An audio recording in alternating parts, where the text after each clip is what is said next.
شروع کرتا ہوں اللہ کے نام سے جو بڑا مہربان نہایت رحم والا ہے۔ السلام علیکم محترم ناظرین، ہم اس ویڈیو میں آپ کے سامنے حضرت علی کا مکالمہ ایک یہودی عالم کے ساتھ پیش کر رہے ہیں۔ اس مکالمہ میں یہ الفاظ ہیں کہ شام کے یہودی عالم نے حضرت علی سے کہا کہ اللہ تعالیٰ نے موسیٰ ابن عمران پر من و سلوہ نازل کیا، کیا تمہارے نبی محمد صلی اللہ علیہ وآلہ وسلم کو بھی اللہ نے کچھ عطا کیا؟ حضرت علی نے فرمایا یہ سچ ہے کہ حضرت موسیٰ علیہ السلام پر من و سلوہ اتارا گیا، لیکن قدرت کی طرف سے ہمارے نبی صلی اللہ علیہ وآلہ وسلم کو اس سے بھی بہتر چیز عطا کی گئی جو ہمارے نبی صلی اللہ علیہ وآلہ وسلم کے علاوہ کسی کو نہیں ملی۔ ہمارے نبی اور ان کی امت کے لیے اللہ نے مال غنیمت کو حلال کیا ہے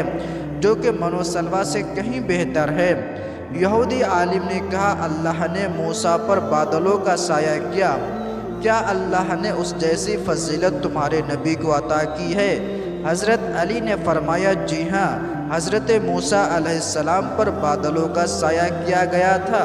لیکن یہ سایہ صرف صحرائے طے تک محدود تھا،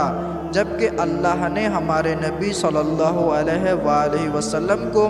اس سے بڑھ کر شرف عطا کیا تھا۔ محمد صلی اللہ علیہ وآلہ وسلم کی ولادت سے لے کر ان کی وفات تک اللہ نے بادل کا ایک ٹکڑا ان کے لیے مقرر کیا تھا جو ہر وقت ان کے سر پر سایہ فگن رہتا تھا، اور ہمارے نبی صلی اللہ علیہ وآلہ وسلم کی یہ کرامت حضرت موسیٰ علیہ السلام کی کرامت سے کہیں بہتر ہے۔ محترم ناظرین، امام جعفر صادق علیہ السلام نے فرمایا بنی اسرائیل پر نماز فجر کے بعد سے لے کر طلوع آفتاب تک من اترا کرتا تھا، اور اس وقت جو نیند میں ہوتا تو اس کا حصہ نہیں اترتا تھا۔ یہی وجہ ہے کہ نماز فجر کے بعد سے طلوع آفتاب تک کے درمیان سونا مکروہ ہے۔